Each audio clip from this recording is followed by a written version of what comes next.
नमस्कार। कभी सोचा है कि 2000 साल पहले रहने वाला एक बढ़ई का बेटा इतिहास का सबसे प्रभावशाली इंसान कैसे बन गया?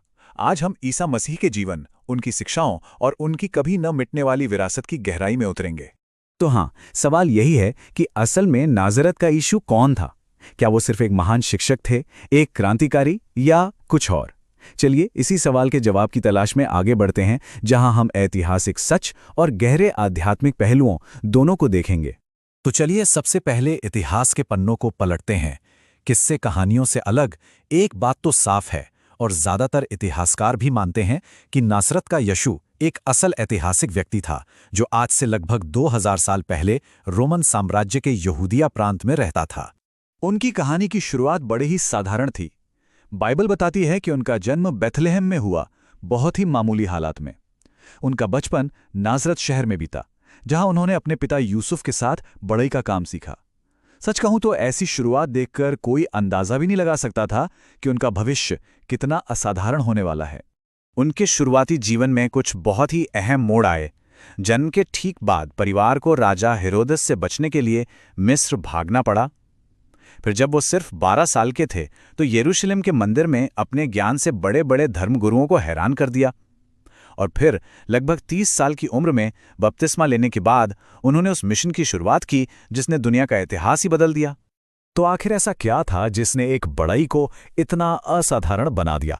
इसका जवाब हमें मिलता है उनके सार्वजनिक जीवन में। एक ऐसा दौर जो क्रांतिकारी उपदेशों, हैरान कर देने वाले चमत्कारों और सिखाने के बिल्कुल अनोखे तरीकों से भरा था। उनकी शिक्षाएं वो तो उस जमाने के हिसाब से एकदम क्रांतिकारी थी। सोचिए, जहां सदियों से आंख के बदले आंख का कानून चलता था, वहां उन्होंने कहा, अगर कोई तुम्हारे एक गाल पर थप्पड़ मारे तो दूसरा भी आगे कर दो। ये सिर्फ एक नया नियम नहीं था, ये इंसानियत के लिए एक बिल्कुल नया नजरिया था। बदले की जगह माफी और करुणा। और उनका सिखाने का तरीका वो भी बहुत अलग था। वो अक्सर दृष्टांतों यानी कि छोटी छोटी कहानियों के जरिए बहुत गहरी बातें सिखाते थे।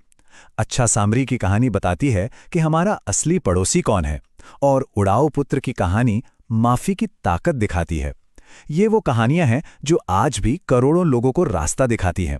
अब बात करते हैं चमत्कारों की। बाइबल में इनके कई जिक्र मिलते हैं। इन्हें हम 4 हिस्सों में बांट सकते हैं: बीमारों को ठीक करना, लोगों को बुरी आत्माओं से छुटकारा दिलाना, मुर्दों को जिंदा करना, और यहां तक कि प्रकृति पर काबू पाना, जैसे तूफान को शांत कर देना। ये सिर्फ कोई शक्ति प्रदर्शन नहीं था, बल्कि ये दिखाने का एक तरीका था कि उनके पास एक दैवीय अधिकार है। लेकिन उनके कामों से भी ज्यादा गहरा सवाल था उनकी अपनी पहचान का। देखिए, यीशु ने सिर्फ एक पैगंबर या गुरु होने का दावा नहीं किया, उन्होंने परमेश्वर के साथ अपने एक बिल्कुल अनोखे रिश्ते का दावा किया। ईसाई धर्म की सबसे बुनियादी बातों में से एक है देह धारण का सिद्धांत। इसका मतलब क्या है? सीधा सा मतलब यह है कि यीशु को सिर्फ एक महान इंसान नहीं, बल्कि देहधारी परमेश्वर का पुत्र माना जाता है। यानी एक ही व्यक्ति जो पूरी तरह से ईश्वर भी है और पूरी तरह से इंसान भी। ये एक गहरा रहस्य है जो उनकी पहचान का केंद्र है। इसको समझने का एक आसान तरीका है। उनके पुत्र होने के 2 पहलू हैं।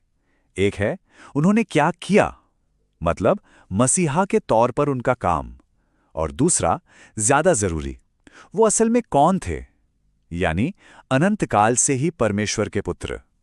सीधी सी बात है, उनका काम उनकी पहचान से निकला, न कि पहचान उनके काम से।